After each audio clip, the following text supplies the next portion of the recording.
Greetings. I'm going to suggest something based on a couple of very good names within truth seeking, and that is Santos, Bonacci and Ralph Ellis. Now, Ralph Ellis has written the King Jesus trilogy, and I would highly recommend that all of you listen to what he has to say. It makes perfect sense. Based on this, and based on Santos Bonacci's explanations on how we get the torus field, the Torah, the tarot, the torso, the word tor associated with bull. Now, linking this to what Ralph Ellis has suggested, and not just a wild fantasy, this is based on actual evidence that King Arthur and the 12 Knights is the exiled King Jesus at the furthest reaches of the Roman Empire. Now, the legends and myths about King Arthur, it's very interesting what is said about those, how they've come over fully formed through Burgundy and through France. And there's two chroniclers in England who have this exact same story fully formed at the same time. Monmouth and Warwick, I think the names are. Again, I would say check the various Ralph Ellis videos, which you can find easily on YouTube. So, if this King Arthur and the 12 Knights is basically this King Jesus and his 12 followers, it's highly likely he would have been buried somewhere in this vague Arthurian West Country, and I cannot help by it comes to mind of Glastonbury Tor. It's conical, but you could say it's also pyramid shaped. It would seem to fit the anticipated wealth that this family, this exiled family, has still got. But you also need to look around the times, what else was going on, to see if that was the maximum funding that could have been afforded for this king. And I can't help but noticing the word Tor, noticing how the T and the D are so often interchanged, partly because there are no vowels in some of these ancient languages, like ancient Egyptian. So Tor can very easily be turned into door or gateway. And this certainly opens up a whole line of questions. When you consider also the throne in Westminster Abbey last year's, when Queen Elizabeth was coronated in 1953, I believe it is that throne that has this Egyptian stone underneath. So, and you start piecing these things together. The red hair links into all this royal dynasty. And you can also see this pattern of marrying cousins is still perpetuated today from ancient Egypt. And it's quite logical that how all this all comes together. This is the thing with it, with any of this. I was listening to Ralph Ellis earlier, and the same with Santos Bonacci, and many other people will also say the same thing, that the more information you find looking at contemporary accounts of things, and the more things you look into, you find that none of this actually conflicts. If anything, it bolsters ideas and points you further down this same path of getting to the truth with all this. Because, as my friend Matt Burrill will tell you, you've been sold a fish story, and you can see the astrological interpretation to this as well. See, that this is the thing, particularly with the Bible, it has been rewritten to serve an agenda, but it is also multi-dimensional in its meanings. You have this astrological aspect to it.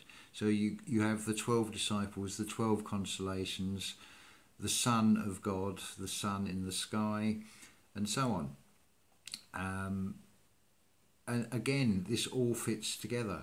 This all comes together. Then you start looking at the various terms in religion, like priest and cardinal. I mean, cardinal points. All these words are not coincidental. This all is bringing everything into a cohesive whole story. So basically, in the human aspect, the story of the Bible is basically the story of ancient pharaohs. Akhenaten and Nefertiti are Adam and Eve. They are the children in the garden. It's the Nile Delta. But this has been missold, this story, and turned into something far more. It's basically Chinese whispers with an ulterior motive. That is basically what everything is. And no matter what religion anybody is, in this horrible cyst stem, this stem of this cyst that is controlling this world, we are all pagans, because we all pay again. We pay when we go through school, and they take away our imagination and they tell us what is and isn't possible, which is all based on a lie. When you go to work, you pay taxes to live. When you retire, you still pay taxes. You pay inheritance tax. You pay again over and over. And you're just fed this huge deception, which fortunately there are plenty of people now starting to join the dots to a lot of these bits and pieces and thinking, hang on a minute, what is going on? There are a few people who seem to be worth billions and trillions. And then there's the rest of us who are struggling in various degrees for the scraps. And we're all arguing against each other instead of facing the main cause of all these problems in the first place. And that is just a very few people at the top of all of this.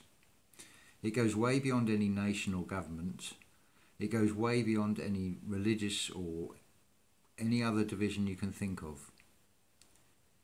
It is very much of us and them, we being the 99.9%, as opposed to this 0.1% that seem to have the control and are pulling all the strings over everything. Seeing how this world is so inverse as well, when it talks about the waters above being separated from the waters below, so when we're looking up at the sky, are we looking at waters? Then you have to ask yourself the question, what really is up and what really is down? Something else to think about, because the key to understanding all of this is smoke and mirrors. When Facebook, for example, tells you that your post has been removed because it breaks Facebook community standards, they are actually telling you the truth. It breaks their community standards, what they believe in, what they hold as right, not what you or I believe in. It is not some community to represent us. It does the same when you look at processed food. You should be asking yourself, what is going into this process? What crap am I putting into my body? It's all a play on words. You take it to mean, by consent and agreement with everybody else, that something means a particular thing. But if you just stand back and look at these words, you'll find there is a reverse meaning to them, like this community standards. Yeah, it's the community of Mark Zuckerberg and the Rothschilds and the them, as opposed to the us. It's not our community, it is their community they're talking about. That's as simple as, that's the easiest way to understand what is happening in this three-dimensional state in this world. But I can assure you, no matter what religion you subscribe to, you are all being taken for a ride, you are all being scammed. I'm not saying there is no basis of truth, because that is what a lie is built on. But it has been turned and twisted throughout the centuries to suit what is known as his story. The story written by the victor. not the truth. And that is being used, maybe not by the same people, but it is being used to serve a purpose that is not in the best interest of you or I. But is a massive deception. They have no real power except the power we give them by consenting to go along with this control system. And the sooner people start not consenting to this and not complying to it, the quicker it will break down, and then we can get to the heart of the matter with this, and we can weed out the guilty ones. That's all I have to say on this.